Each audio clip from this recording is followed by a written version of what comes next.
Olá, gente, que alegria, eu sou repetitivo, toda vez eu tenho vontade de dizer e manifestar aquilo que eu sinto.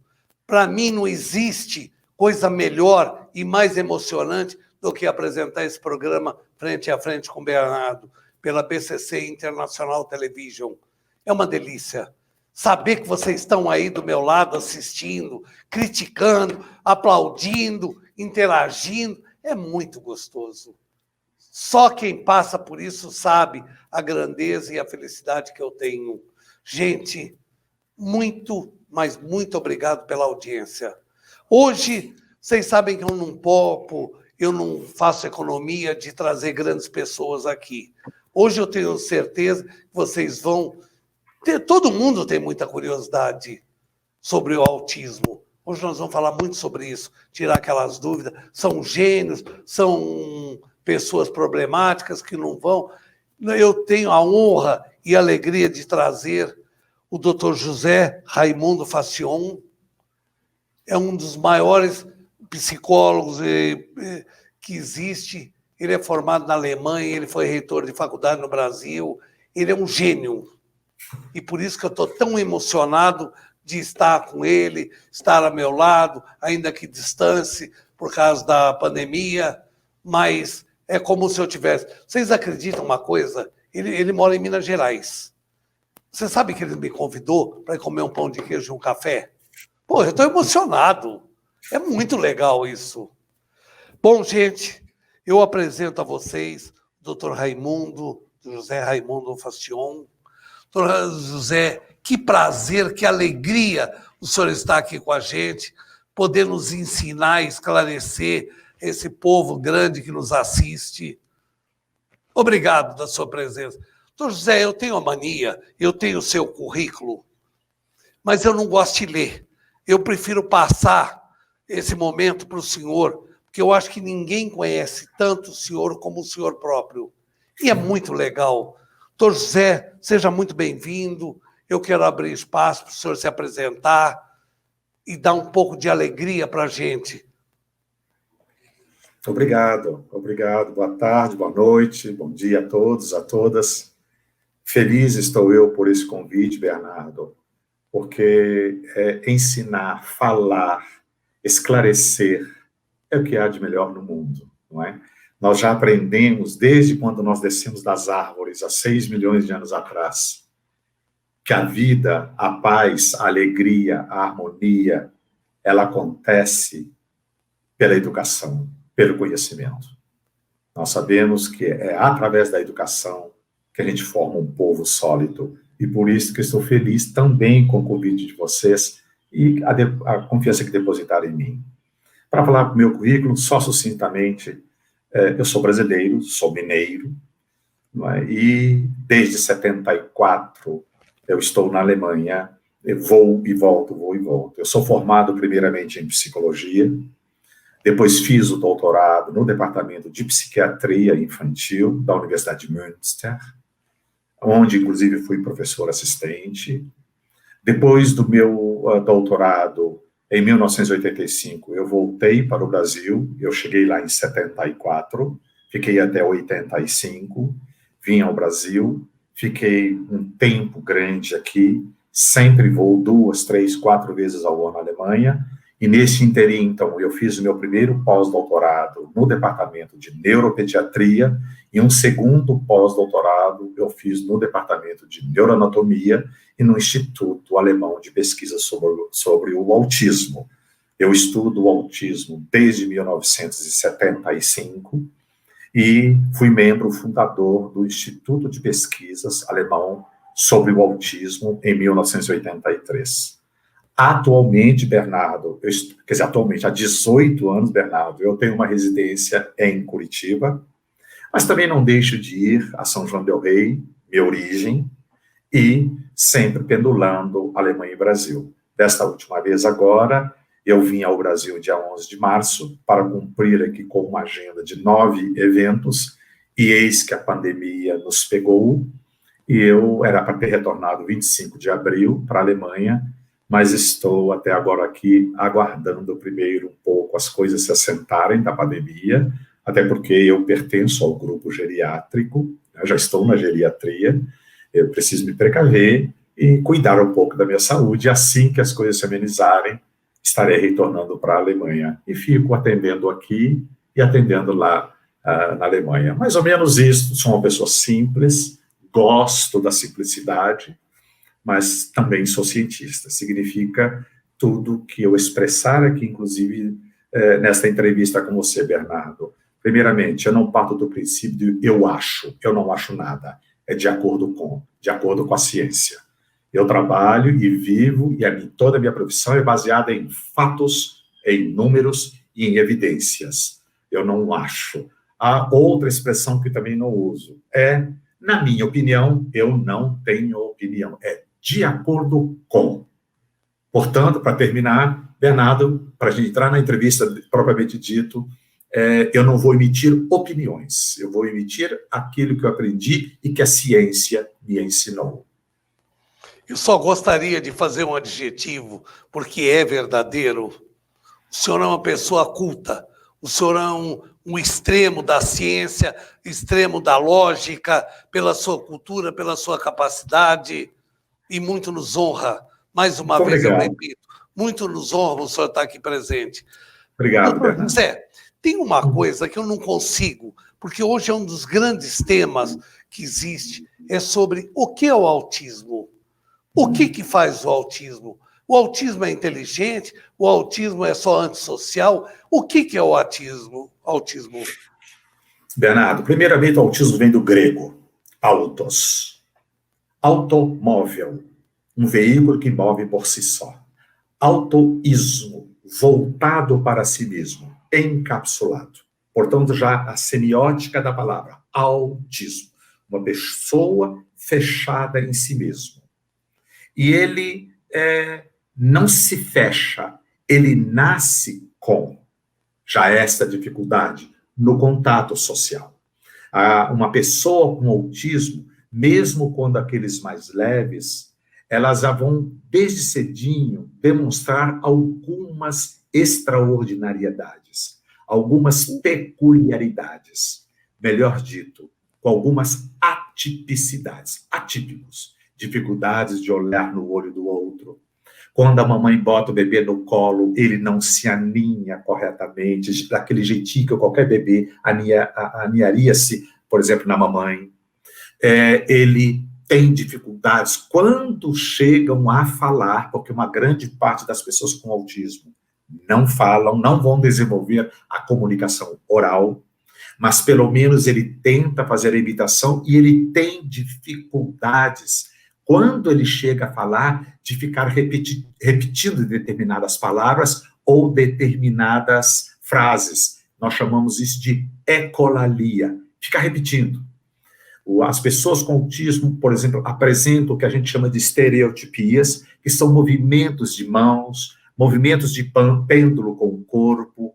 Portanto, o autismo é uma síndrome.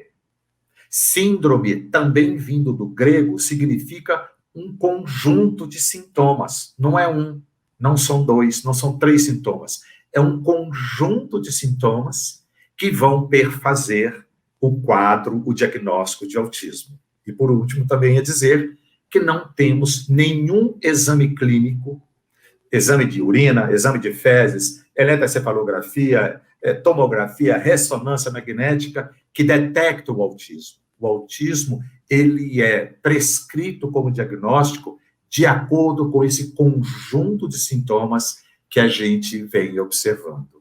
E como qualquer outra atipicidade do mundo, Bernardo, nós temos o que a gente chama de graus de acometimento. Por isso que o senhor perguntou, são gênios? Ou são pessoas com dificuldades, por exemplo, no contato social? É tudo isto. Então, se a gente pega 100 pessoas com autismo, Bernardo, cerca de 70 dessas pessoas vão trazer consigo um retardo no desenvolvimento neuropsicomotor, retardo mental. 20% não têm a inteligência afetada e 10% são aqueles que nós chamamos de autismo de alto funcionamento, em que eles apresentam algumas extraordinariedades, principalmente no pensamento lógico, por exemplo, o pensamento matemático. Eles são extraordinários. Demais. Em compensação, em algumas outras áreas da sua própria vida comum, como vestir, se despir, se tomar banho sozinho, eles podem apresentar algumas dificuldades. Este é o mundo do autismo. E do lado, nós vamos ter os Aspergers, que aí sim, o que o senhor mesmo perguntou e foi pertinente, os Aspergers têm todas essas dificuldades que eu já apresentei, ou seja, estereotipias, fala, etc., mas são indivíduos que têm uma inteligência extraordinária. Inclusive os Aspergers, quando bem conduzido pela família e bem tratado pelo pessoal da saúde mental e da educação, eles podem chegar, inclusive, a doutorado e pós-doutorado. São gênios. Esses são os Aspergers. Como que nós podemos distinguir uma criança de personalidade introspectiva e uma criança autista? Que a ciência me parece que a priori não consegue. Isso. Mas para nós é muito claro já, para os estudiosos da área, Bernardo. As pessoas, quando são, por exemplo, têm algumas dificuldades sociais, mas elas mantêm pelo menos o contato com o mundo externo. Elas se aninham. Você sabe, por exemplo, quando a gente vai pegar uma criança no colo, vamos pegar uma criança pequena no colo. Assim que nós adultos, papai, mamãe, vovó, a própria professora, abaixam-se para fazer aquele gesto espontâneo de atravessar o braço por trás da criança, abaixa um pouco do bumbum da criança, a criança espontaneamente, ela acopla o bumbum dela no seu braço, pega a parte, se é da esquerda ou da direita, quando vamos levantá-la, e ela passa por trás da gente para se sentir segura. São movimentos espontâneos. Criança com autismo não faz isso. Ah, não? Entende? Então, ela fica quase que ereta em você, ela tem essas dificuldades. O senhor sabe que quando a gente pega uma criança comum, o senhor teve filhos, filhas, e sabe disso, quando o senhor pega, quando o senhor bota no colo, elas viram sempre o corpo para a gente. Algumas delas, então, quando estão até com sono, aninham-se na gente e botam, inclusive, a sua cabecinha no nosso ombro. Pessoas com autismo têm enormes dificuldades. Não quer dizer que não fazem, não, mas a gente percebe que alguns deles nem fazem isso, ficam eretos. Outros, quando se aninham, mas se a gente vai abraçá-los carinhosamente e trazê-los para mais pertinho do corpo, como nós, pais e mães, com nossos instintos, daquele acolhimento, pessoas com autismo têm enormes dificuldades de aceitar esse tipo de toque, esse tipo de contato íntimo. Portanto, Bernardo, o antissocial é aquela pessoa que tem o contato com o mundo externo, ele percebe que está em volta dele, de uma ou de outra forma, ele consegue até interagir, algumas vezes se afastam mais, outras vezes estão mais copartícipes do ambiente. A pessoa com autismo, isto como eu diria isso, é mais frequente o isolamento, o autos, ou encapsulamento, fechado a si próprio. Ele não mais quer. ou menos essa diferença que não isso, quer. É essa diferença que a gente faz. Agora, o que a gente, na criação, na educação, no desenvolvimento, o que se faz se você, por exemplo, tem o alto ou que é mais difícil de relacionamento? O que se faz na educação? Eu conheço muitas pessoas, tenho certeza que muitas estão nos assistindo, que têm esse problema de autismo. O que eu faço? Eu descobri que meu filho é autista. O que eu faço? Muito bem. Primeiramente, ele vai ter que procurar, no mundo todo, o especialista que trataria inicialmente do transtorno do autismo seria o psiquiatra. No entanto, Bernardo, o Brasil tem uma enorme deficiência, ou déficit, enorme déficit de psiquiatras da infância e da adolescência formados. A demanda é absurdamente maior do que o número de psiquiatras infantis e da infância e da adolescência temos no Brasil para 212 milhões de habitantes. Então, quem está substituindo este trabalho e fazendo uma atenção primária sempre são, em frequência, estatisticamente, neuropediatras. E estão fazendo, a depender da formação do neuropediatra, a depender do tempo que ele tem já de estudos e tempo de clínica, Então, eles adquiriram não só, vamos dizer, essa incumbência, como estão fazendo, Bernardo, um trabalho muito bom aqui no Brasil. Ainda que temos deficiências, e é claro, ainda que tenhamos, como qualquer outra profissão, alguns neuropediatras que pouco sabem desse transtorno. E aí, claro, a atenção também será deficitária, não é? E é assim que faz-se o diagnóstico, porque juridicamente, quem tem no Brasil a prerrogativa de prescrever o diagnóstico jurídico é o médico. Pode ser até um clínico geral, que talvez não conheça nem a origem da palavra, mas ele tem essa prerrogativa de fazer isso. E quando ele é clínico geral, sem especialização, ele pode prescrever? Ele pode sim.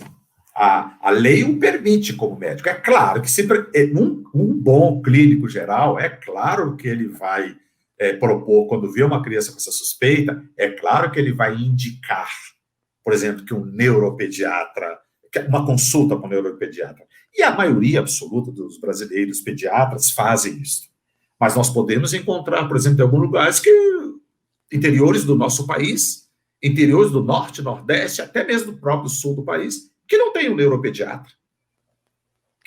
Então, a família vai ao clínico geral ou vai ao pediatra.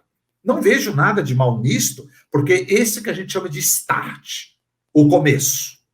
Depois nós vamos para as especificidades, as especialidades. Então, seria o psiquiatra ou o neuropediatra, que ele entendendo um pouco e percebendo que, sob o aspecto neurológico, a maioria das pessoas com autismo não trazem problemas. O autismo não é um problema de ordem neurológica, é muito mais neurobiológica e mais psiquiátricos, porque eles vão começar a apresentar excessos comportamentais.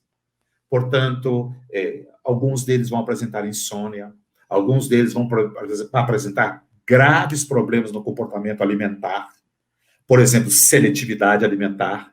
Eles, quando só querem comer aquele tipo de alimento, é aquele tipo de alimento. E por mais que a gente tente outras alternativas, uma parte desses meninos e meninas com autismo vão ter enormes dificuldades. Aí é quando a gente recorre, principalmente, a psicólogos que tenham formação em análise do comportamento, analistas do comportamento, que estudaram comportamento humano, que podem apresentar o que a gente chama de um projeto de modificação de comportamento, passo a passo, para poder tentar melhorar o comportamento alimentar e talvez até amenizar mais, por exemplo, a angústia de uma família.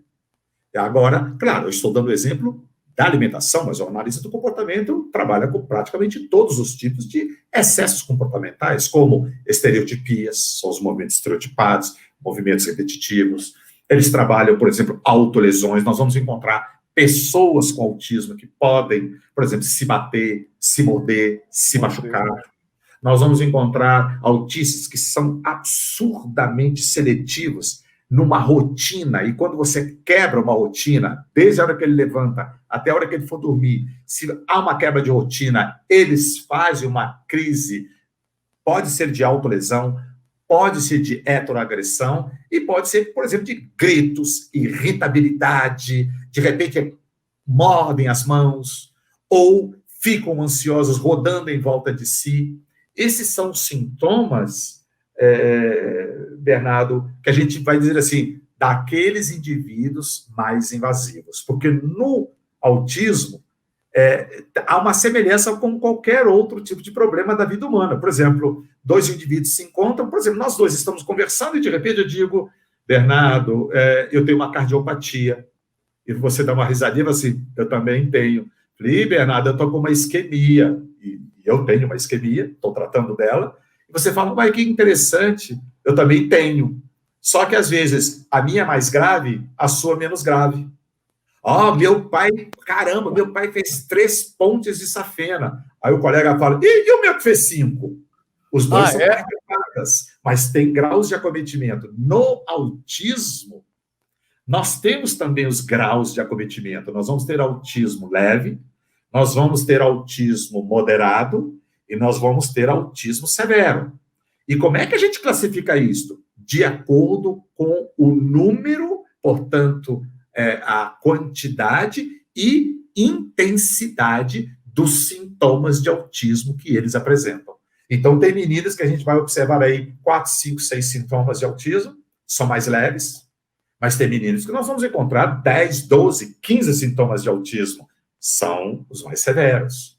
E para cada tipo, evidentemente, nós já temos hoje possibilidades de intervenções, sejam elas comportamentais, e aqueles muito mais severos, Bernardo, aí sim, também há o auxílio da medicina, o auxílio médico, que pode entrar com um psicofármaco para poder ajudar a amenizar, por exemplo, os excessos comportais de uma criança. É bom lembrar para quem está nos ouvindo, é bom lembrar quem está assistindo essa nossa entrevista, que não existe remédio para autismo, e autismo não tem cura. Nós não, sabe por que não tem cura? Porque até hoje nós não conseguimos definir a etiologia, ou seja, a origem do autismo, nós não sabemos. Então, se a gente não sabe, Bernardo, muito menos ainda, a gente sabe como é que cura. Mas, sim, nós conseguimos, através de intervenções multidisciplinares, interdisciplinares, então a Foro trabalha um pouco. Uma outra profissão muito importante no trabalho com autismo é a terapia ocupacional. Aí sim, coordenando esse trabalho todo, um analista de comportamento. Aí, Bernardo, nós podemos ter sucessos no sentido de ter, assim, levar uma pessoa a uma vida bem mais amena, Bernardo. Isso é possível fazer, sim. Eu tenho uma curiosidade, é uma pergunta bem popular. Por favor.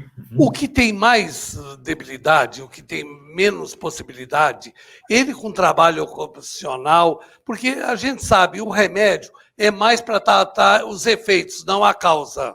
Isso mesmo. Então, nós damos remédio para a pessoa não ficar nervosa, não se agredir, não se automutilar. Agora, o que nós fazemos? Por exemplo, uma pessoa que tem uma intensidade maior de autismo, que menos sociável, menos tudo. Os remédios conseguem melhorar?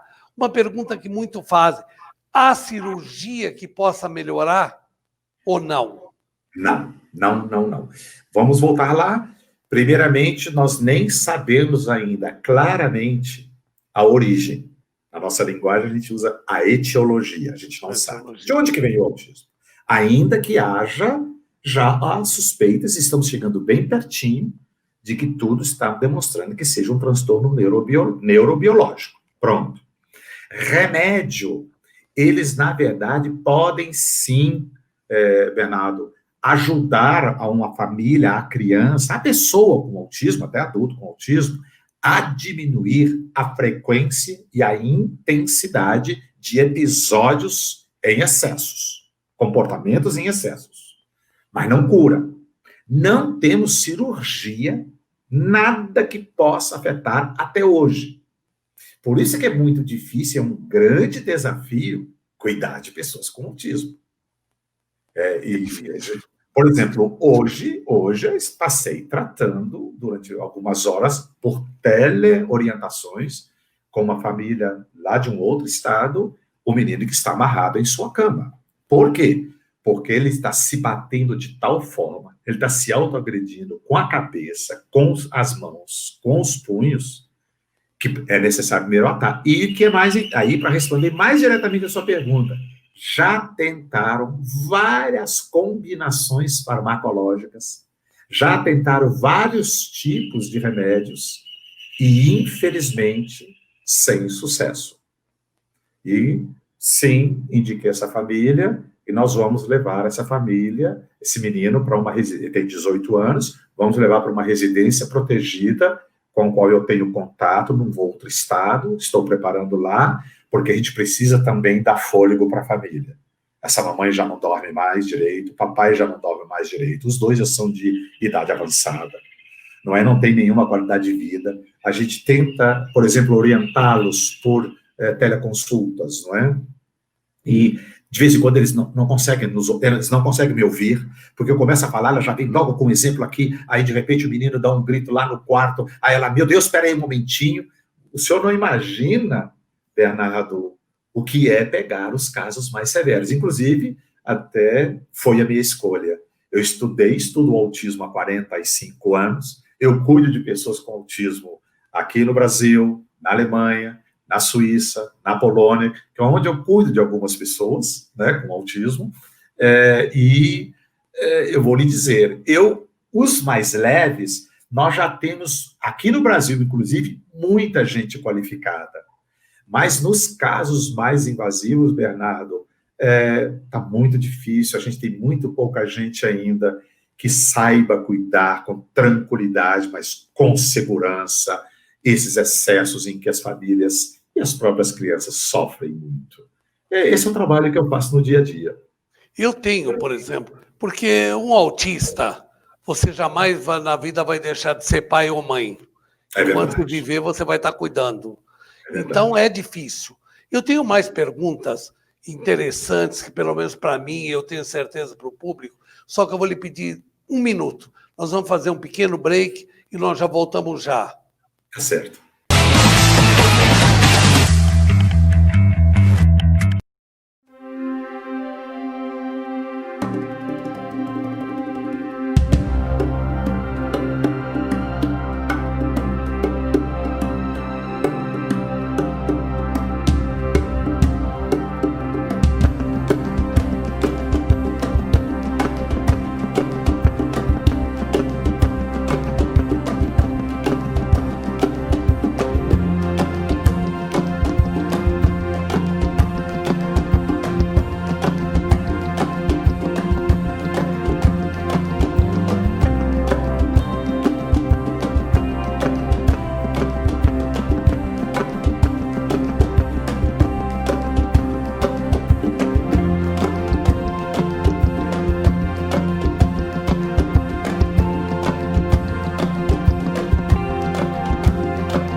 Olá, eu estou aqui para lhe apresentar Drogas, o Início do Fim, de autoria do Dr. Bernardo Campos Carvalho, advogado criminalista com mais de 35 anos de experiência na área.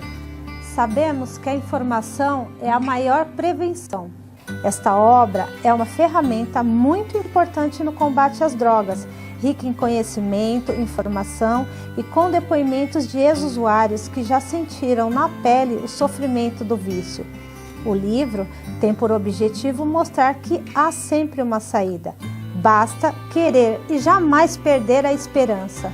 Adquira já Drogas, o Início do Fim e invista em sua vida e na vida de alguém que você ama e que precisa de ajuda. Você só tem a ganhar. Vamos combater este mal. Juntos podemos salvar vidas, salvar famílias. Pense nisso.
Voltamos felizes, voltamos alegres, tomando uma aula sobre essas dúvidas que nós temos. O filho autista, você jamais na vida, quem tem um filho autista, tem gente que diz que é uma prova de Deus, que você vai ser recompensado. Tem outros que dizem que você está pagando uma dívida de outras vidas ou da infância. Bom, nós não sabemos. Se nem quem cuida sabe, quem nós leigos podemos falar. Mas eu tenho certeza de uma coisa, deve ser muito lindo você ser mais do que pai e mãe cuidando de uma criança com problema. Essa criança, quando nasce, ela cresce, ela vira adolescente, ela chega à fase adulta sem ter uma cura, sem ter nada. É difícil, mas eu acho que vale a pena fazer isso pelo filho. Meu amigo doutor, o que a gente faz? Por exemplo, uma criança que tem o TA, certo? Isso significa que seu filho será para sempre um autista? Pergunta difícil de responder em 3 frases, mas eu vou me permitir, Bernardo, voltar essa sua introdução desse segundo bloco. Você foi muito sábio, muito sábio. Me toca quando eu entendo e vejo o entrevistador com essa sensibilidade. Cuidar de autismo, na verdade, é um destino, é uma dedicação. Principalmente aos mais graves, Bernardo, em que não só é a pessoa com autismo que pode vir a sofrer com tudo isso, senão todos aqueles que estão envoltos, seja a psicopedagoga na escola, seja a fonoaudióloga, seja a vovó, o vovô, o papai e mamãe. Portanto, você foi muito feliz na introdução e que me chamou de não posso responder essa pergunta antes de voltar a isto. E aí, autismo, Bernardo, não tem cura. Mas sabe de uma coisa? Por eu ter a felicidade de estar cuidando de pessoas com autismo há 45 anos, aqui no Brasil, vou usar só exemplos do Brasil, eu tenho meninos de quem eu cuido desde os seus 2, 3, 4 anos de idade. E hoje eles estão com seus 42 anos de idade. Por exemplo, o menino que está mais longamente sob os meus cuidados, não os meus cuidados, mas que eu acompanho e cuido, ele está inclusive numa residência protegida, porque é um caso que foi muito grave e hoje está bem estabilizado nos excessos comportamentais. Mas autismo, Bernardo, não tem cura. Tem os mais leves, Bernardo. Os mais leves, quando muito bem conduzidos pela família, e quando muito bem conduzidos, profissional qualificado, como eu já disse no primeiro bloco, eles podem atingir uma vida bem autônoma. Rapidinho, um exemplo. Há 3 semanas, um mês atrás, eu participei de uma banca, participei como ouvinte, participei de uma banca de defesa de mestrado, eu posso dizer esse nome que a avó dele e ele já me permitiu, do Gustavo, norte do Paraná. Gustavo, ele foi a uma consulta comigo há cerca de 28 anos atrás, quando eu estava numa das APAES, ou Pestalozzi, APAES do estado de São Paulo, eu estava no interior do estado de São Paulo, atendendo a uma agenda de consultas, e essa família vem do norte do Paraná consultar ali comigo. Ali estabelecemos o diagnóstico, e eu comecei a acompanhar esse menino, orientando, supervisionando o que a família tem que fazer, cuide do estabelecimento de um sono regular, cuide do comportamento alimentar, da educação, escola inclusiva. Aí, quando eu ia na cidade, de quando em vez atender a pai lá daquela cidade, a mãe trazia as professoras da escola do seu neto, e a avó também, a avó e a mãe, seguiam as orientações, e aí, Bernardo, que há um mês atrás, eu estou sentado aqui em Curitiba, de frente à minha máquina, participando de uma defesa de dissertação de mestrado na UTF-PR, a Universidade Tecnológica do Paraná, em informática, e ele defendendo, e é um indivíduo mestre, mas é autista. Por exemplo, enquanto ele respondia as perguntas, quando ele ficava um pouquinho tenso, ele fazia um movimento de pêndulo, mas ele respondia a pergunta. Ele não gosta muito, ou seja, não é não gostar, ele tem dificuldade de alguém que chega muito perto, mas quando fala de aprendizagem, autonomia, é um indivíduo, por exemplo, que já pode ter o seu apartamento próprio, vai ter os seus rituais, autista é autista, não tem cura, mas a gente consegue, esses autistas menos acometidos, menos vamos dizer assim, invasivos, a gente consegue, quando a família, eu uso uma expressão que eu gosto muito, que é mineira, mas o país todo, quando a família reza a cartilha, então ela não opina, ai, doutor Faciô, mas olha, vamos rezar a cartilha, agora, nosso próximo desafio com o seu filho é este, vamos trabalhar?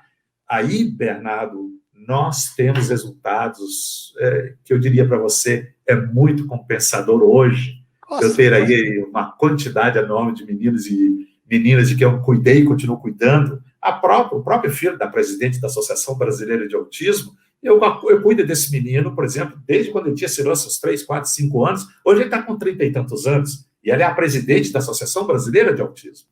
Então, quando você vê aquilo que você consegue, a família consegue participar, a família olha para frente, toma-se de poder, toma-se de vontade, segue as orientações, porque sempre temos que lembrar, Bernardo, nenhum pai, nenhuma mãe faz um curso superior sobre autismo para se tornarem pais de autismo. Esse é o ponto central. Por isso, a presença do bom profissional. Olha, eu, particularmente, eu tenho conhecimento e, de certa forma, vivi com 2 tipos de autista. Um é um gênio, é uma daquelas pessoas fora de série, certo? Que, se ele conversar, for fazer uma palestra, é difícil de você acompanhar pelo grau de inteligência, de conhecimento, porque eu acho que o autista, quando tem inteligência, a inteligência não é uma grande inteligência, é uma coisa fantástica. Isso e o outro, que é um casal muito amigos meus, eles têm o filho autista, mas já num grau bastante prejudicado. E deles eu ouvi uma coisa que eu sempre tive curiosidade e queria lhe passar essa pergunta. Eles dizem, para você tratar um autista mais difícil, mais prejudicado, tal, um grau maior de autismo, eles falam que você consegue muito resultado com alimentação. A alimentação tem o poder de acalmá-lo, tem o poder de ele não se autolesionar numa crise. É verdade? Pode influir a alimentação? Bernardo, feliz da vida de ouvir isso de você, e principalmente vindo a pergunta dos pais. Porque isso me ajuda a trazer mais uma informação que possa ajudar algumas famílias que espero que estejam assistindo essa nossa entrevista. Olha, eu não curo ninguém, eu não sou curadeiro, eu não salvo ninguém, mas eu gosto de ajudar. Quando eu posso ajudar, eu me sinto feliz como ser humano, como homem, eu me sinto feliz quando eu posso ajudar. E essa pergunta é muito precisa. Desde 1990 para cá, já estudando autismo desde 1975. Mas a partir de 1990, eu comecei a estudar, por um lado, neurociências. Por isso que o meu primeiro pós-doutorado foi na neuropediatria, o segundo pós-doutorado na neuropediatria e comportamento alimentar. E percebi que, na verdade, eu percebi, Bernardo, que quando crianças com autismo, mas eu fui perceber depois que não era só autismo não, viu? Meninos que têm hiperatividade, e aqueles meninos, né, sem limites nenhum, quando eles fazem uso de alimentos que contêm corantes, conservantes e alguns, aí nem todos, mas aí mais uma outra parte, que vão apresentar uma alergia a glúten, a caseína. E quando a gente consegue, Bernardo, convencer uma família, mãe, alimente melhor o seu filho. Sempre bom lembrar, Bernardo, quando um filho sai da barriga da mamãe, ele não sai com vontade de tomar Coca-Cola. Não. Ele não sai com vontade de comer hambúrguer. São comportamentos que são, Bernardo, instalados. A cultura instala. Ora, se deu para instalar, dá para desinstalar. Não precisa ser na pancada. Não é assim, a partir de amanhã, então, dieta, nada disso, nada daquilo, as pessoas vão sofrer. Não precisa. Mas faça isso com a ajuda de um analista de comportamento. Vai fazendo um procedimento que nós chamamos de aproximação sucessiva.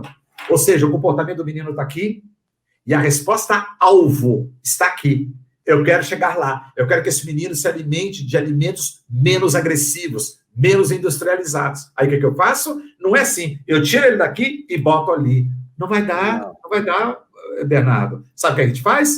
Constrói uma aproximação sucessiva, que é uma conduta terapêutica, comportamental, como chegar até lá. Entende-me? Então, quando a gente consegue, Bernardo, ensinar para esses pais, porque o pai pode ser, sim, um coterapeuta, e muito bom, desde que ele entenda que ele não pode ter dó, ele não pode ter compaixão do seu filho, porque a única coisa que esses meninos merecem é de dó e de compaixão. Eles precisam de pessoas que os eduquem bem, para que sejam pessoas felizes. A dó e a compaixão, muitas vezes, nos impedem, dó e compaixão, nos impedem de um procedimento mais humanístico, porque a dó e compaixão não é do menino, é meu, aí eu quero resolver o meu problema, e muitas vezes eu uso o meu filho, ou o meu aluno, o meu paciente, para poder resolver um desarranjo meu. Por exemplo, doutor, mas se eu fizer isso, meu filho não almoça, porque ele só quer batata frita. Eu vou dizer, sim, ele não almoça.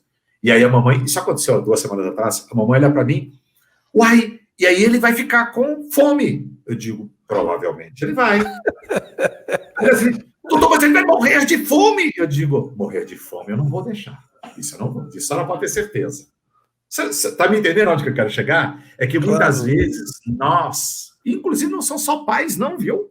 Nós podemos encontrar um fonoaudiólogo, uma terapeuta, um terapeuta ocupacional, uma psicopedagoga que, ai, mas isso me dói muito. Ó, a senhora falou correto, dói muito em você.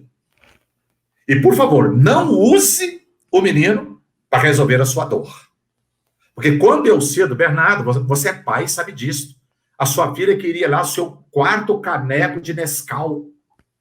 E se eu chego um momento como educador, pelas suas filhas, você tinha que dizer para ela, chega. Doutor, mas ela vai chorar. Se eu não der, ela chora. Mas eu pergunto, em qual manual de psiquiatria, em qual manual de psicologia está descrito que a criança não pode chorar? Onde que está escrito isso? Eu, como leigo, eu tomo a liberdade. Eu acho que o choro é necessário. Claro. A gente só deve intervir quando é dor, quando está deprimido, está choroso. Ali eu vou dar atenção. Mas quando é um choro de birra, quando é uma disputa com os pais, quando quer alcançar um objetivo para isso, é capaz de se jogar no chão, e aí a mamãe se apavora, vai lá e dá, e cede, e no momento em que a mamãe cede, acabou de estragar um pouquinho mais o seu filho. Porque a criança está aprendendo qual que é a forma que ela tem que proceder para atingir o objetivo que ela tem. E sempre lembrar, Bernardo, os nossos filhos sabem a espécie de papais que eles têm.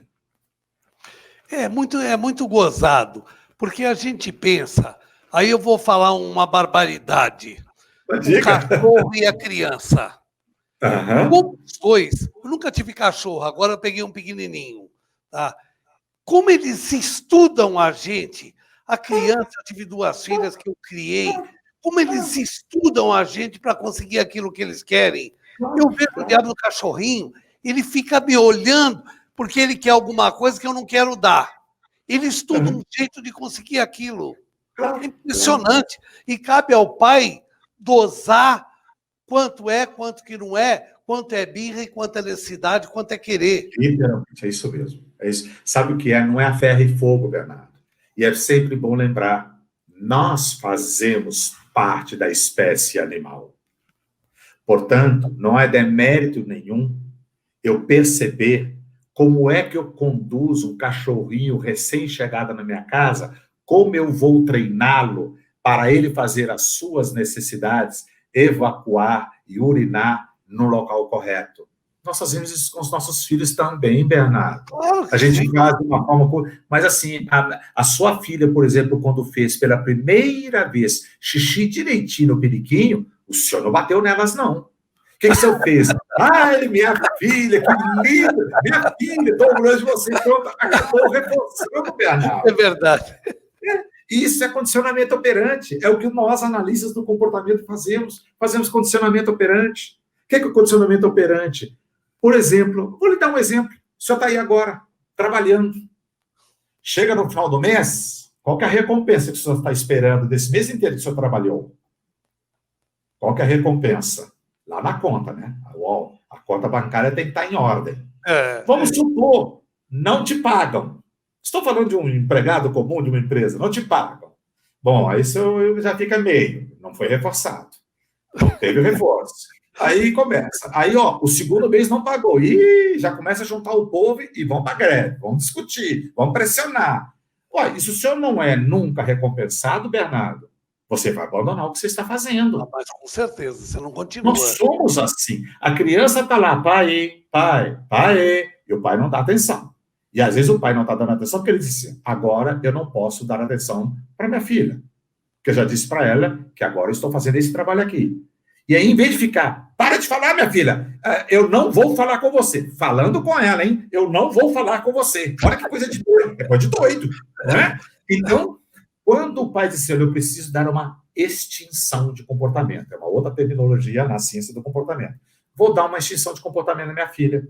Extinção é, deixa ela aí falando, pai, ô pai, pai, ô pai. Daqui a um tempo, Bernardo, ela conhecendo que o pai realmente não vai dar atenção, ela vai desistir. Agora, sabendo a espécie de pai que tem, ela fala, pai, começa a chorar e dá uns gritos, sabendo que nesse momento o pai vai se apavorar e vai dar atenção, o papai acabou de estragar a filha. Filha, insista mais, dê o seu chilique, você dando o seu chilique, eu te atendo. Nossa, é uma das maiores verdades que eu já ouvi na minha vida, é exatamente isso. Porque como é importante para a criança fazer um chilique, né? Ela tem que fazer. Algum momento ela vai fazer. Isso. Aí cabe ao papai e mamãe saber a diferença é o seguinte. Isso aí agora é chilique, não vou dar. Vai fazer mal a ela. Então não dou. Doutor, ela vai chorar. Eu digo, mas ela tem esse direito. Sem ironia, Bernardo. Sem ironia, não é? Ela tem o direito, ela pode... Não, ela tem esse direito. Eu não posso fazer isso, porque é minha filha. A minha filha precisa conquistar aquilo que ela quer através de uma outra forma de comunicação, mas não de chilique, não de piti. Entende-me? É duro falar sobre isso, inclusive em público, assim. Mas eu não tenho dificuldades. E outra, não faça afirmativa, é assim todo... Não, caramba. Nós estamos fazendo aqui uma conversa, inclusive bem agradável. Estou tentando fazer com que algumas pessoas reflitam e não entender que eu tenho razão. Os meus dois pós-doutorados e 45 anos de profissão não me dão o passaporte de saber tudo. Ao contrário, quanto mais a gente estuda, mais a gente tem aquela sensação que a gente sabe muito pouco.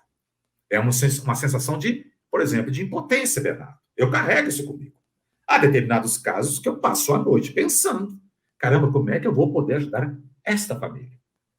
Entende? Então, não são titulações, Bernardo, que nos levam à famosa sabedoria. As titulações nos ajudam a compreender um pouco mais ainda o fenômeno do comportamento humano. E ajuda. Então, quando a criança faz um ou outro episódio, hoje, com a formação que eu tenho, eu já posso perceber o seguinte, olha, agora eu não posso dar atenção para essa criança. E não vou dá-la. Ou, agora eu vou dar atenção para essa criança e vou dá-la. E eu não dou atenção para uma criança, um paciente meu, a hora que me dá na cabeça. Não é me dá na cabeça. A hora que eu entendo, agora está na hora de dar atenção. Agora não. É a melhor forma, Bernardo, da gente poder lidar com pessoas. Não é?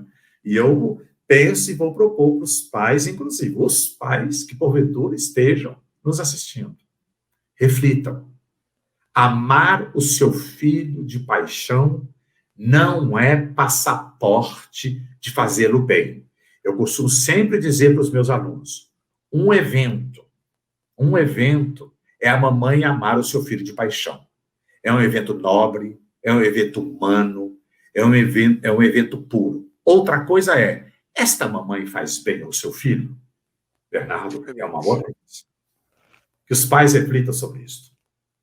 Não é? E, no caso do autismo, ter compaixão do seu filho autista, ter dó do seu filho autista. Doutor, pouco tempo. Pegar um menino de 9 anos de idade, que é lá de Franca, aí do estado de São Paulo, dando a comida para o menino na boca. Mas o menino tem plenas condições neuromotoras de aprender a ele próprio se alimentar. Mas como às vezes ele não queria comer muito, o que a mamãe fazia? Pegava e dava na boca. E agora o pior, nem sentado Esse é à o mesa, grande erro.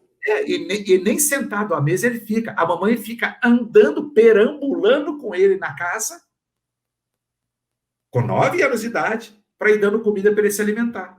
Aí a mamãe fala, mas doutor, faço isso, senão ele não come. Eu digo, mãe, a senhora não tem culpa de nada. Eu não gosto de trabalhar com esse negócio de... Nós não somos juízes, né?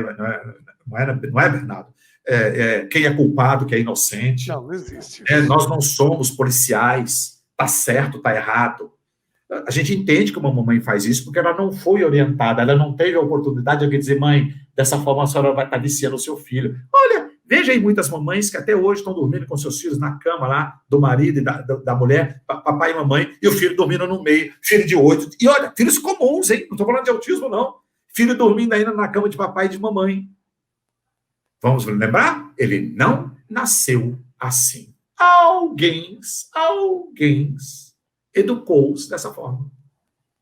Simples assim. Mas isso é verdade. A criança, eu traduzo isso no campo da birra. Ela tenta. O que a criança faz? Ela não quer comer. A mãe se desespera. Meu Deus, ela vai morrer de fome. Se você não der comida, chega à noite, ela quer, porque ela tem fome. É uma coisa natural dela. Mas aí ela não faz birra porque ela está com fome. Então, eu acho muito... Não basta só o amor. Precisa ter um pouco de inteligência de como tratar, de saber. Por isso que é tão importante você deixar de achar que você sabe tudo. Ter um pouco de humildade. Procura um profissional. Ele vai te ajudar. Desde você dar comida na boca, que eu adorei o exemplo que ele deu, uma criança com 9 anos, a mãe anda com um prato e a colher para dar comida. E o menino tem plenas condições neuromotor. Se ele tivesse um espasmo... Aí é outra coisa. Aí eu não conseguiria segurar a colher. Um pontinho que você falou, Bernardo, me perdoe, mas eu preciso aperfeiçoar mais ainda. Não está errado aperfeiçoar.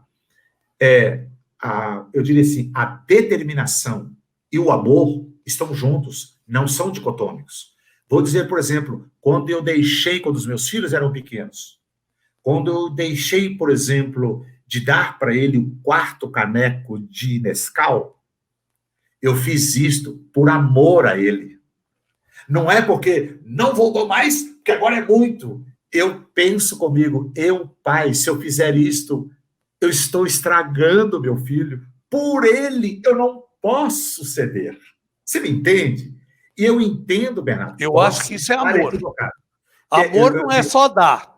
Isso. Amor é você também dizer não. Ensinar os limites. Saber que a vida tem limite. Meninos que são criados com vale tudo, pode tudo, Bernardo, vão normalmente sofrer terrivelmente, principalmente na fase adulta, porque não aprenderam os limites da vida. E lembremos-nos, a primeira infância, Bernardo, demora só 5, 6 anos. A segunda infância, 5, 6 anos. Depois nós temos aí 1 aninho e meio, 2 aninhos e meio de puberdade, mais uns 3 aninhos de adolescência, e o resto da nossa vida é fase adulta. No entanto, o período em que a gente mais aprende na vida são os primeiros 17, 18, 19 anos da nossa vida. É quando a gente aprende a arrastar-se, a encaminhar, a levantar a cabeça, a arrastar-se, a deitar-se, a andar, a ler, a escrever, a falar, a vestir-se, a despir-se, a nadar, a andar de bicicleta e por aí vai. Então, eu costumo dizer para os meus alunos, nos últimos 50 anos da minha vida, Bernardo, eu não aprendi mais do que nos meus primeiros 17 anos de vida. Ali é a base. E se eu entro na fase adulta, Bernardo, com uma série de deficiências, com uma série de não conhecimento, de ignorância, então a minha vida adulta eu estarei lascado, com enormes dificuldades de administrar conflitos, de permanecer, por exemplo, no emprego, de permanecer numa união estável, porque eu sou vivido assim, eu não tenho limites, aquele que me dá na cabeça eu vou fazer. E aí, evidentemente, não é assim. São indivíduos infelizes. Penso dessa forma, salvo o melhor juízo. Meu amigo, eu te peço licença, vamos entrar na máquina do tempo e vamos voltar aos idos anos de 1975. Em 75, o que houve consigo para você se apaixonar tanto por isso, por aquilo e principalmente pelo autismo? Bernardo, primeiramente, eu sou cristão católico. Estudei 11 anos em colégio salesiano. Tenho uma formação salesiana. São João del Rei, colégio salesiano. Era seminário maior, de clérigos que seriam padres. Ali eu faço, né, na nossa época de missão, depois ginásio científico. E, naquela época, eu já fazia uma resistência, sempre defendi que o grau maior e o grande legado de cada ser humano é a liberdade. Liberdade não é fazer tudo o que você quer. Não. Liberdade é você se comportar e conviver com a diversidade. Negros, brancos, índios, pobres, pessoas com deficiência, seja o que for. Nenhum desses é motivos para alijar pessoas. Quando, então, no dia 5 de fevereiro de 1975, eu vou para o meu primeiro estágio na Alemanha, no meu curso de graduação em psicologia, às 10 da manhã, e fui recebido por um médico psiquiatra da instituição aonde eu ia fazer o meu estágio. E ele chegou 10 minutos atrasados, pediu-me desculpas pelo atraso de 10 minutos dele me atender, e aí quando começamos a entrevista, olha, meu nome é José Facion, sou brasileiro, estudo na Universidade de Münster, fui destinado aqui para fazer um estágio de 5 semanas. 5 semanas. Tá bom, ele pensou, pediu desculpas que ele atrasou, tudo bem. No meio do caminho, ele falou, peraí, venha comigo.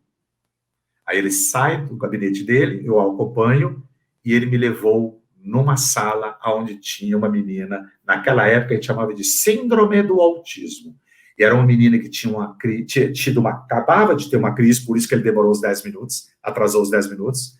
Ele falou, essa menina tem síndrome do autismo. O senhor vai começar a trabalhar com ela. Isso foi 5 de fevereiro de 1975, Bernardo. E hoje nós estamos em 21, 22, já no mês de outubro, e não deixei mais. Porque eu vejo isso, por um lado, academicamente, como um aprendizado, técnica e cientificamente, por isso que eu não uso terminologias, eu acho, ou na minha opinião, não, trabalho assim, é baseado em ciência, principalmente fatos, números e evidências. A gente tem que trabalhar assim, porque eu posso achar um mundo de coisas na minha vida, né, Bernardo? Mas o problema é prova. Cadê a prova? Então, como eu tenho uma carreira científica, então eu tenho que trabalhar em cima da ciência. Um exemplo aí, você sabe que nós temos um indivíduo no país que defende assustadoramente, por exemplo, o uso da cloroquina. O indivíduo nem auxiliar de enfermeiro é. Não tem formação nenhuma, mas faz a defesa. Conviva com isso na ciência. Não é? Fora outras. Eu estou dando um exemplo, não quero nem nomear. Espero que ninguém saiba sobre quem eu estou falando, porque eu não quero personalizar. Quero que entenda o fenômeno. Não, ninguém vai descobrir. Sim, ninguém vai descobrir, espero. Ou, ao contrário, espero que descubra e percebam o que fizeram com o país. Vamos lá. Esse é um outro assunto. O fato é, Bernardo, que a gente não dá para trabalhar com eu acho. Estamos trabalhando com humanos. Eu não tenho que achar nada. Não é? O que eu tenho que fazer? Eu tenho que procurar a ciência. E o que a ciência me diz até agora? A ciência já me diz o que a gente não sabe e a ciência já diz o que a gente já sabe. O que fazer e o que não fazer. Eu posso ter uma outra opinião diferente, mas é opinião. Com humanos você não trabalha com opinião, Bernardo. A responsabilidade nossa é muito grande. Muito grande. Eu tenho que trabalhar baseado em fatos, números e evidências. E aí, como naquela época eu me apaixonei por isso, me dediquei por isso, eu entendi sim que seria talvez a profissão. Eu jamais me imaginava naquela época ainda, eu era graduando ainda, que eu iria fazer carreira acadêmica. Mas era aquele momento, que para mim seria talvez um momento mágico, aquele momento, me prendeu. Aí, pelo sentimento de solidariedade, pelo sentimento que eu não posso abandonar uma família quando tem alguém tão angustiante, Bernardo, naquela época, Bernardo, nós acabamos de chegar à Lua, há pouco tempo, há um decênio antes, a gente vai para a Lua, a gente tem 7 vezes mais bombas atômicas para destruir a Terra, por 7 vezes. A gente tem um bando de coisa, caramba, de repente você tem um humano na sua frente e não está dando conta dele. Isso é desafio, Bernardo, isso é um desafio. Para mim é. E foi isso que me fez essa coisa assim de lutar, de estudar, de aprender, de tentar pelo menos amenizar a vida das pessoas. É tentar, a gente não cura ninguém. Eu não sou, eu já te disse, eu sou um homem simples e gosto da simplicidade. E eu estudar aquilo que eu sei, eu tento fazer bem, e aquilo que eu não sei, eu vou dizer, olha, nós não sabemos ainda. A gente não sabe por quê. Entende? Eu creio que esse aqui é o caminho nosso. Quem sabe os brasileiros, nós todos os brasileiros, que amamos tanto esse nosso país, precisamos pelo menos fechar um pouquinho a porta do que estão vendendo tudo que a gente tem, e não é para nós mesmos, vendendo para fora. Estamos perdendo soberania, estamos perdendo a nossa identidade. Claro, você viu na TV essa semana o aumento dos assassinatos de forças repressoras, 80% são negros. Então, não estou falando que eu não acho nada, eu sigo a pesquisa e vi o resultado da pesquisa. Então, isso dói na gente como brasileiro. Isso dói que você fala, caramba, quando é que a gente um dia vai ter um pouco mais de paz, cuidar melhor dos cidadãos, cuidar melhor das pessoas? Está muito longe ainda, sabe? E aí, quando você vai para o mundo do autismo, você vai ver que serviços públicos de atendimentos eficazes, bem organizados e com competência dos 5.500 e tantos municípios que nós temos, Bernardo, não chega a 2%. Isso até dói. Levando para um campo otimista, porque talvez seja menos ou quase zero. Isso dói, Bernardo. Ou seja, cuidar de humanos. Eu não quero agora dramatizar essa entrevista, mas são essas coisas que me movem. Não é? Ou seja, exercitar e fazer aquilo que a gente sabe e fazê-lo bem e ter a consciência, portanto, conhecimento daquilo que a gente não sabe. E aquilo que a gente não sabe, a gente continua tateando. Levanta hipótese aqui, levanta hipótese ali, você experimenta aqui, experimenta ali, para que a gente possa ter ainda mais eficácia daquilo que a gente está fazendo até hoje. Esse é o caminho. Doutor José, Sim. Eu confesso para o senhor, eu fiquei encantado, emocionado de lhe entrevistar. Porque eu vou até tomar liberdade de definir como eu senti, como eu vi o senhor. O senhor é uma pessoa que, eu não digo realizado, porque eu acho que enquanto a gente está vivo não realizou nada. Está realizando, certo? Uma pessoa feliz, porque o senhor se complementa, o senhor soube o que o senhor queria e dedicou sua vida àquilo que o senhor amava. Então, eu acho que o senhor é uma pessoa extremamente feliz. Uma pessoa lutadora, que nunca teve medo de enfrentar o difícil. Por isso que eu lhe digo, o senhor é uma pessoa extremamente valorizada, não só no seu interior, como no seu exterior. É muito bonito o que o senhor fala, é muito bonito o que o senhor faz, é muito bonito a sua dedicação.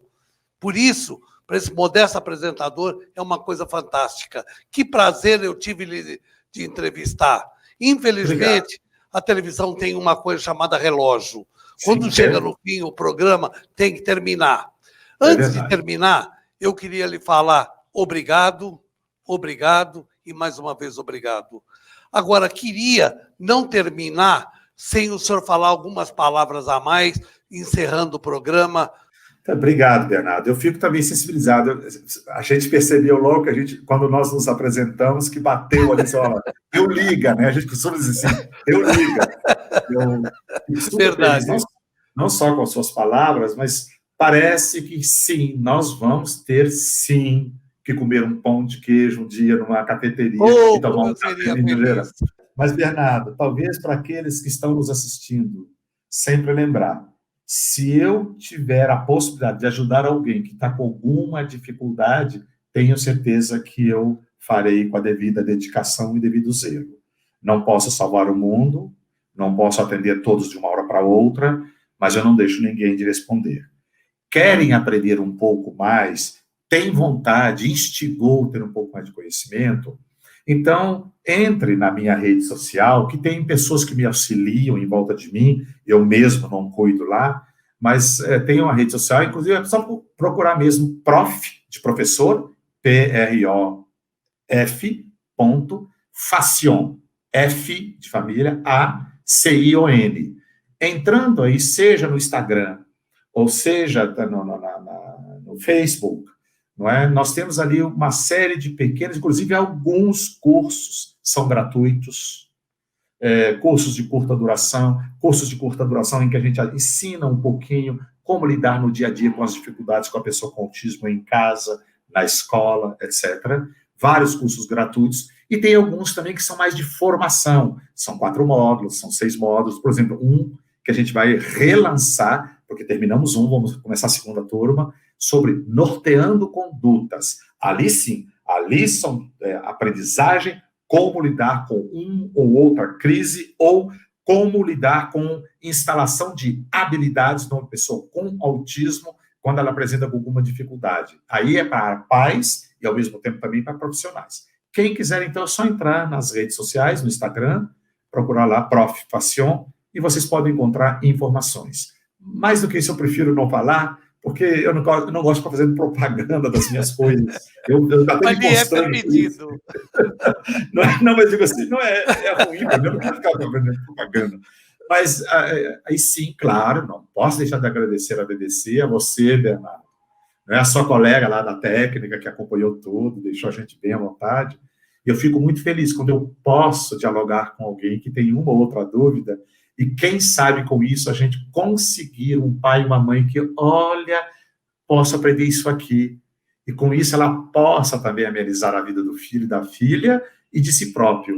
Isto acontecendo, que seja um espectador, já estou feliz da vida. É isso que a gente quer. Nada mais do que isso. Obrigado mesmo pela sua conduta, um ótimo entrevistador, me deixou completamente à vontade. Obrigado mesmo, Bernardo. Muito obrigado mais uma vez. Meus amigos, infelizmente o programa acabou. Eu confesso que depois dessa entrevista eu estou emocionado e feliz de ouvir o trabalho ou as explicações que me foi possível apresentar a todos vocês. Lamentavelmente o programa acabou. Só que antes, eu sempre agradeço algum lugar que tem audiência a tudo. Hoje eu queria agradecer a duas cidades, São João del Rei e Curitiba, que foram agraciados, foram homenageados e ganharam a possibilidade de conhecer, viver e sugar um pouco do conhecimento do Dr. José. Vocês são importantes, vocês são tudo. Muito obrigado, o programa acabou e eu fui. Tchau.